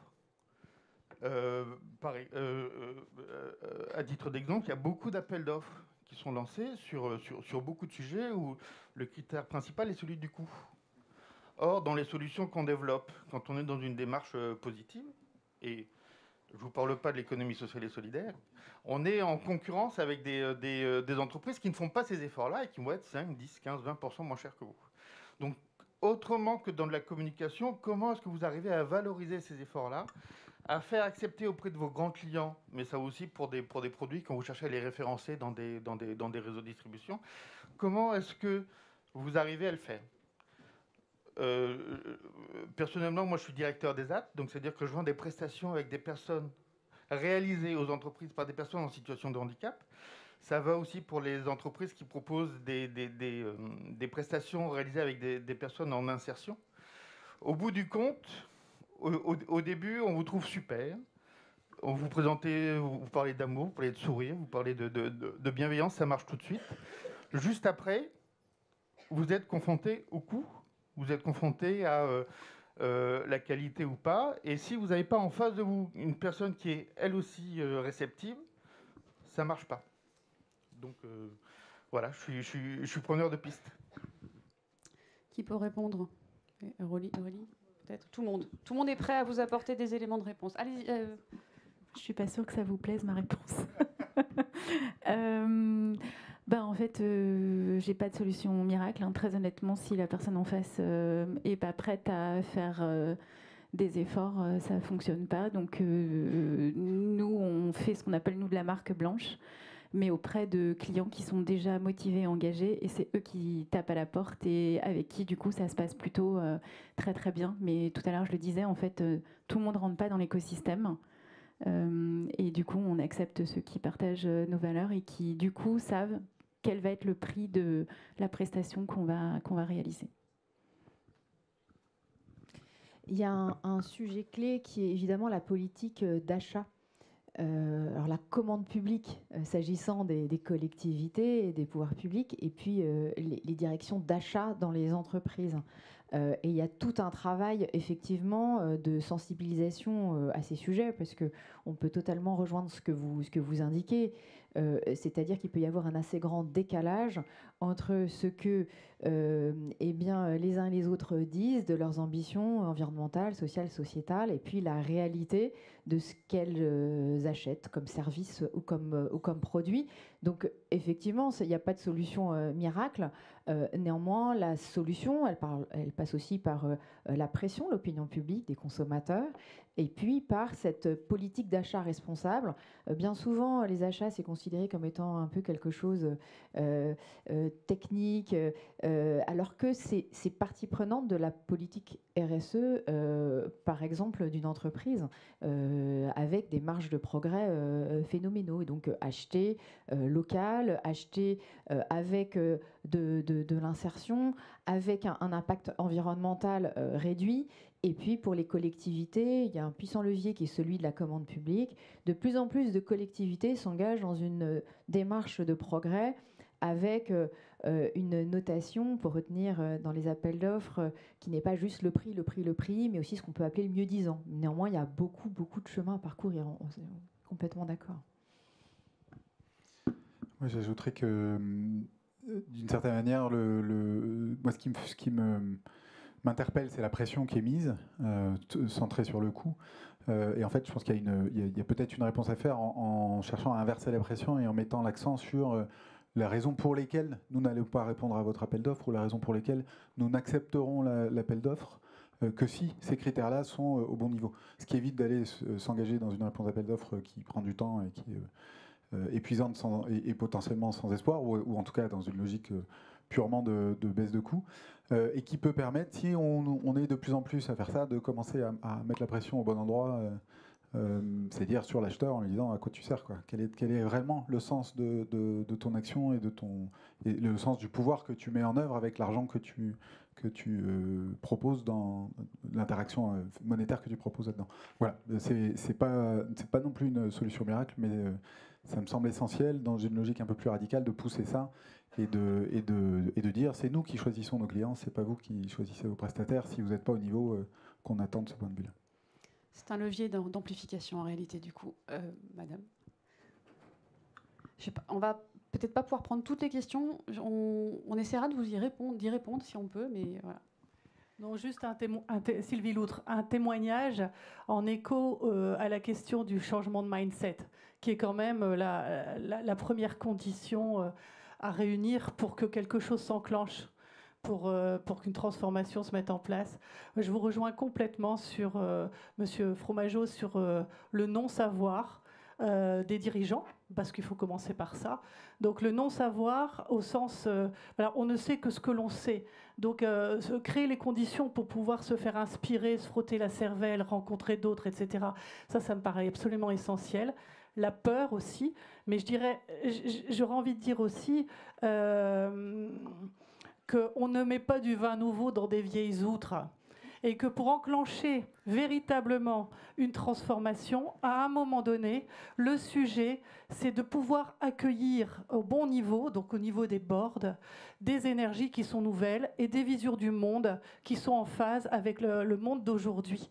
Et que ça, c'est une véritable réalité. On le voit dans l'accompagnement qu'on peut faire des organisations en cours de transformation.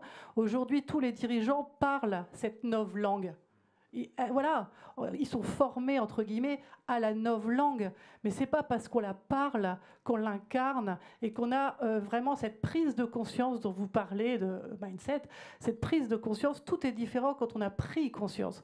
Mais pour prendre conscience, il faut être chamboulé et il faut, à un moment donné aussi, reconnaître sa part d'ombre.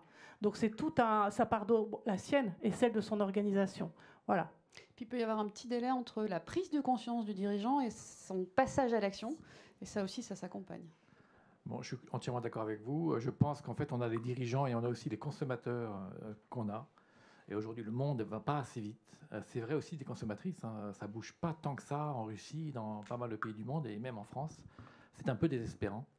Donc vous avez raison. Moi, ce que je pense, c'est qu'on a aussi, et je vous invite à adhérer si vous le souhaitez, enfin en tout cas à regarder l'association Biogé avec Marc-André Sellos du Muséum et pas mal d'institutions. Je pense que la formation des collégiens et des lycéens et de toutes les personnes qui sont en école de gestion, de commerce, et voilà, serait à transformer. Il est capital aujourd'hui d'avoir des lumières sur les sciences de la vie de la Terre. Moi, je ne crois pas qu'il y ait plusieurs générations. On fait tous partie d'une génération qui a à se saisir de ces dimensions-là. Donc moi, j'adhère à Biogé. Enfin, je suis fondateur avec Marc-André, mais je pense que c'est absolument essentiel qu'on ait cette conscientisation. Je ne sais pas comment la pousser un peu plus, mais en tout cas, elle est fondamentale. Par contre, ce que je peux vous dire, c'est qu'aujourd'hui, il y a une love langue et puis il y a une espèce de greenwashing, pas possible, c'est incroyable. Ceci étant, on a quand même le monde de la finance et de la banque qui est en train de bouger, donc il y a des pressions qui s'exercent de toutes parts. Donc il est possible, et pour répondre à monsieur dessus, qu'il y ait aujourd'hui dans les appels d'offres, dans la manière dont les villes commencent à travailler les choses, qu'il y ait le story doing, c'est-à-dire qu'est-ce que vous faites pour de vrai, avec qui, donc avec des ESAT ou avec d'autres choses, nous on a un ESAT en Bretagne particulièrement, mais comment vous faites les choses pour de vrai, ça va commencer à se voir. Donc la transparence va aussi être un facteur d'accélération des mutations. Ceci étant, c'est très lent et c'est quand même parfois un peu vertigineux parce que ça ne va pas assez vite. Merci. Alors, avant de vous donner la parole à chacun, juste pour un mot de la fin, une phrase, je réponds très rapidement à une des questions qui est comment on évalue l'impact positif, comment ça se mesure. Alors, il y a des outils qui commencent à émerger, un particulièrement dont se sert la ville d'Amsterdam, qui est le Donut Economics, d'une personne qui s'appelle Kate Raworth. Et donc, si vous cherchez Donut Economics, vous trouverez non seulement un site web, mais en plus un TED. Donc, c'est formidable, tout est là. C'est un des outils et il est fortement intéressant de le creuser et de le regarder. Ça pourra vous éclairer en partie. Un mot. C'est un donut comme une roue. C'est un donut, une roue, une boussole. En tout cas, en général, c'est circulaire. C'est pas pour rien. Je voulais du coup vous proposer à chacun, à chacune, peut-être de nous dire en une phrase avec quoi vous repartez. Un mot, peut-être une idée, une prise de conscience aussi que vous avez eue autour de cette table. Qui veut commencer? Je ne vais pas vous imposer le tour de parole. Oui. Je me dévoue alors. Moi, je repars avec optimisme. Évidemment, c'est compliqué, c'est long, on le sait, on l'a dit, c'est un chemin. Et en même temps, voilà, je repars avec beaucoup d'optimisme parce que les différents témoignages montrent que dans des circonstances très très différentes, on est bien sur un même chemin vers un même but. Et du coup, chacun a une partie de la solution. Je pense que je suis aussi optimiste parce que les questions montrent l'intérêt et je pense que de mettre en lumière ce sujet, l'impact positif, qui il y a quelques années ça aurait été réservé à quelques initiés, et là aujourd'hui on le met en pleine lumière. Voilà, moi je repars avec beaucoup d'optimisme et un grand intérêt pour ce que font Christelle, Claude et Nicolas. Je partage complètement la conclusion d'Aurélie vers l'optimisme et on sent au travers des questions, au travers des témoignages qu'il y a une orientation nouvelle pour certains, dont je fais partie, beaucoup plus ancienne, beaucoup plus fondamentale dans l'ADN pour Christelle par exemple. Et cette orientation, elle va se faire à vitesse accélérée. Et je rejoins Madame sur la prise de conscience qui peut tarder, qui demande des énergies nouvelles. Mais moi, perso, je suis assez confiant sur le fait que dans les 5 prochaines années, on va vivre ce bouleversement. Et que si on faisait la conclusion dans 5 ans, on pourrait se dire, je l'espère, en tout cas, waouh, on ne pensait pas que ça irait si vite et pourtant on l'a fait. Donc voilà, beaucoup d'optimisme aussi par rapport à toute cette mise en mouvement. Avec ce que tu disais, Yael, c'est qu'il y a une pression. Il y a une pression des consommateurs qui aujourd'hui est juste dingue sur le sujet. Donc qu'il n'y ait pas de prise de conscience des dirigeants, je pense que ça ne va pas durer très longtemps. Je vais être très frustrante pour vous, mais c'est en une phrase, un mot, parce que nos participants vont probablement rejoindre d'autres conférences. Moi, ma conviction, c'est qu'on n'a pas besoin forcément d'attendre des dirigeants de changer de mindset. Et le changement, ça commence par chacun. Même dans des grandes organisations, la preuve en est, la Gentle, elle est née en incubation au sein d'un grand groupe. Et c'est personne qui m'a dit, vas-y, crée la Gentle. Voilà. Bon, peut-être un mot de Paul Valéry. Le temps scintille et le songe est savoir. Courons allons d'en rejaillir vivant. Yael, un mot après ça? Je suis désolé, j'en ai quand même un, j'ai envie de le dire. Moi je dirais, c'est vertigineux, et donc ça peut être bloquant, il faut y aller avec humilité, avec radicalité, et s'autoriser surtout l'imperfection, parce que ça n'existe pas la perfection dans le chemin qu'on prend. Et moi je dirais gratitude, merci à tous les quatre d'être venus ce matin partager votre expérience avec humilité comme tu l'as dit et aussi générosité et authenticité. Et merci à tous d'avoir été là ce matin, bonne journée et à bientôt peut-être.